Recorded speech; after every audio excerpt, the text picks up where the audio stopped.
Halo, salam jumpa di sesi kuliah daring DMI. Kali ini saya akan coba membagikan teknis-teknis cara meningkatkan kinerja SQL Query seri pertama. Bagi kita pengembang sistem tentunya salah satu tolak ukur kita sudah menghasilkan sistem baik adalah kecepatan. Kecepatan dan efisiensi aplikasi kita. Jika aplikasi kita berhubungan dengan pengambilan data dari sebuah database, tentunya itu tidak lepas dari cara kita menyusun SQL query kita. Hal pertama, sebelum kita membangun sebuah sistem, tentunya kita harus menetapkan business requirement yang tepat bagi sistem kita.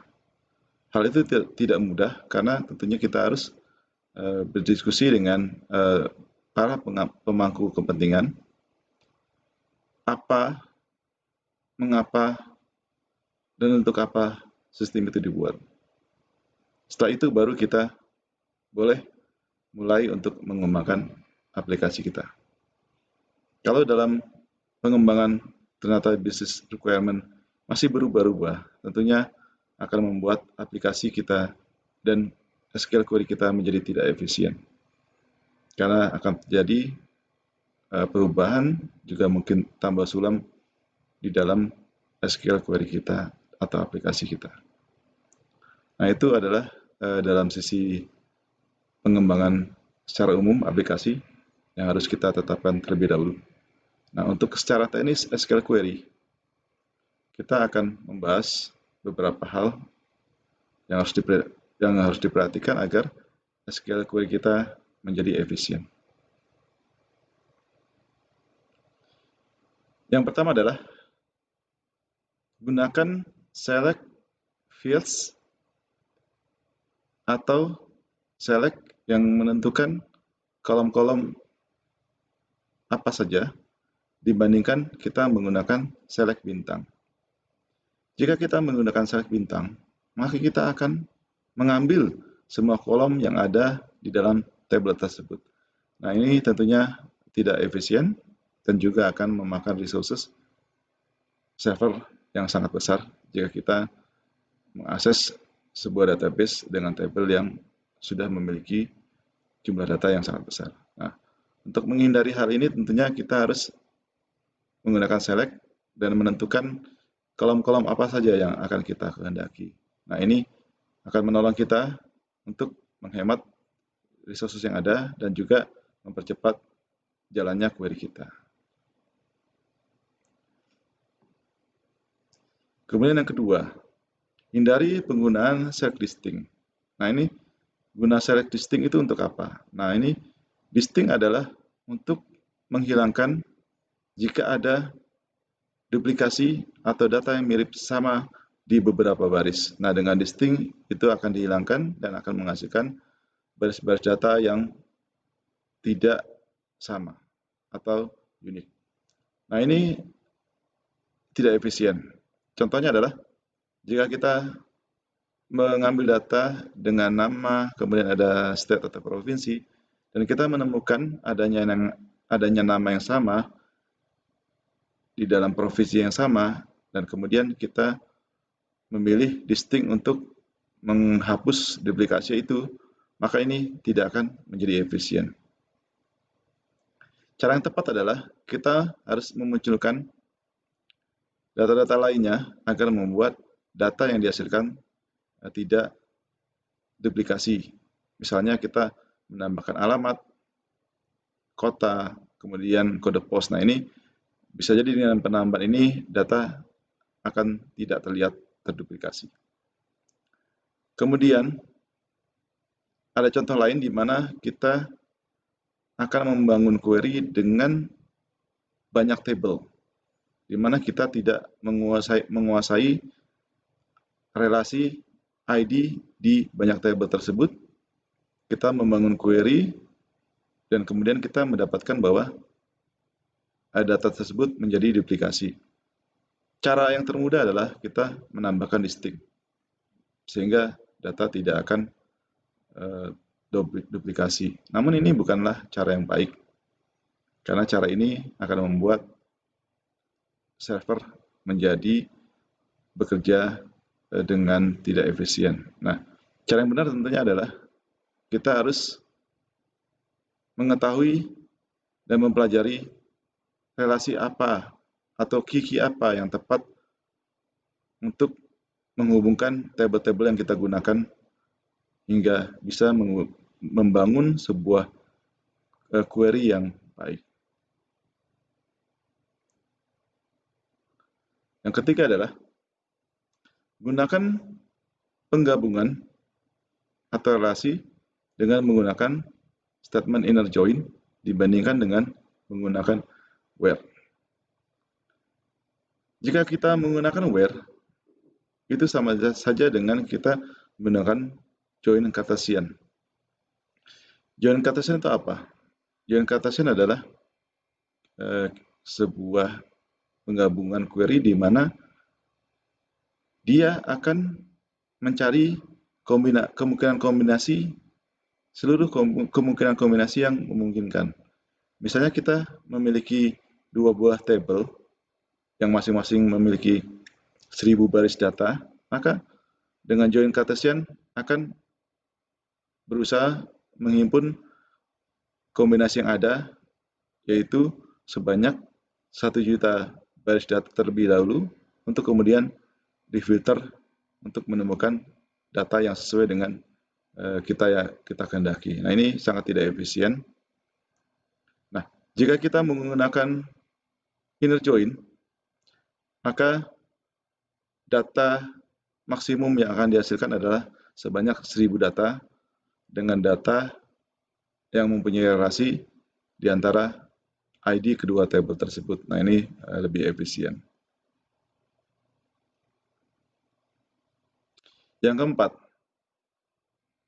gunakan where untuk melakukan filter dibandingkan menggunakan having. Kenapa?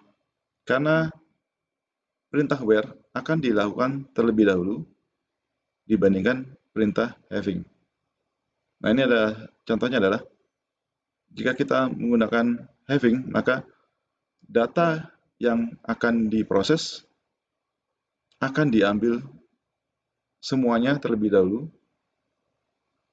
di dalam sebuah group by hingga akhirnya difilter oleh statement having.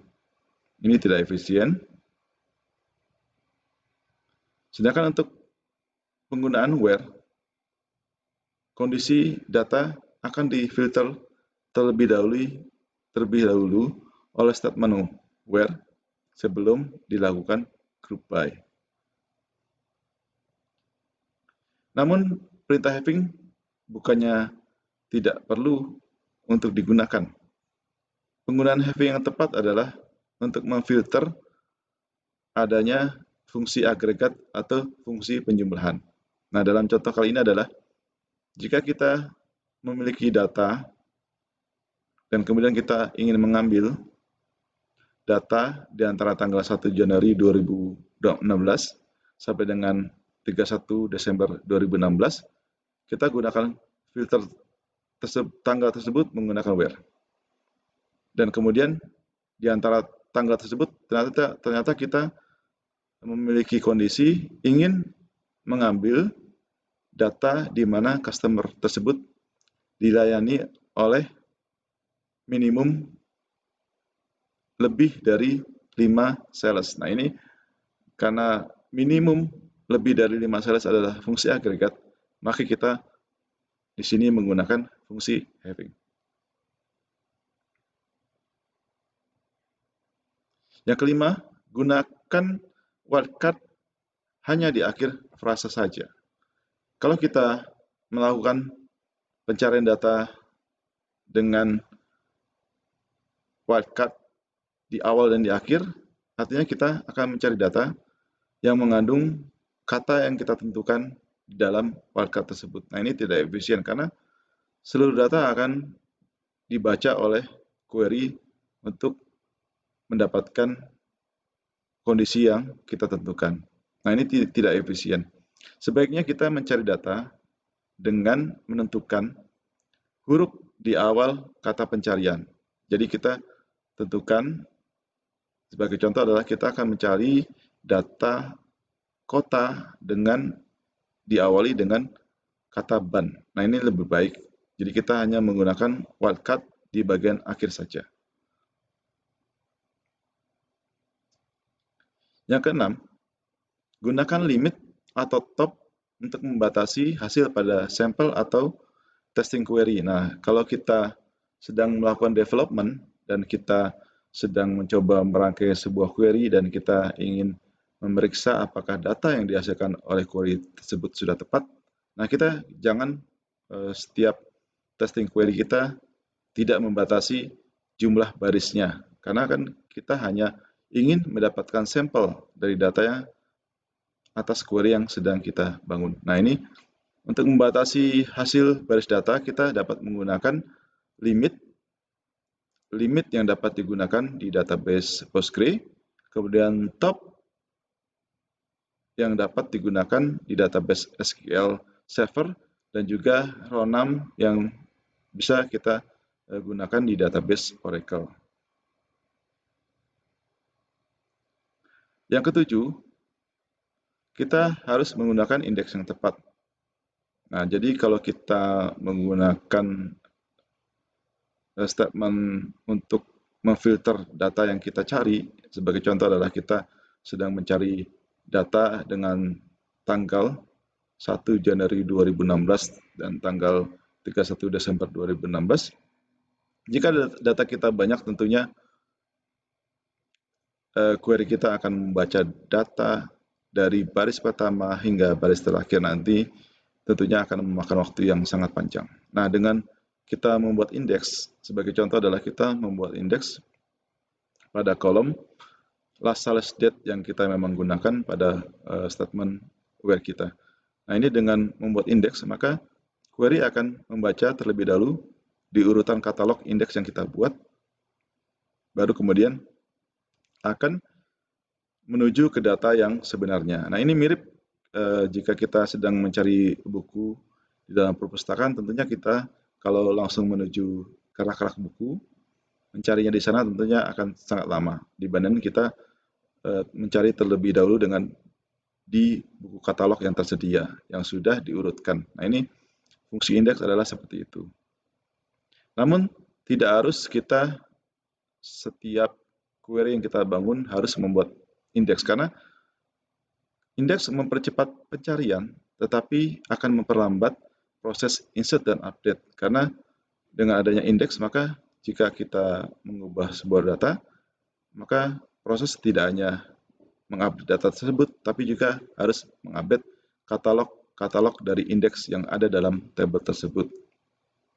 Jadi, kita bisa saja membuat indeks atas query kita yang baru, tapi atau kita harus memperhatikan indeks yang sudah ada dalam membangun query yang baru. Nah, pembahasan mengenai indeks ini akan hadir di video saya berikutnya. Nah, untuk pembahasan mengenai cara meningkatkan kinerja SQL Query seri pertama sudah selesai. Terima kasih atas perhatian rekan-rekan. Semoga bisa memberikan manfaat yang baik. Sampai bertemu kembali di video saya berikutnya. Salam.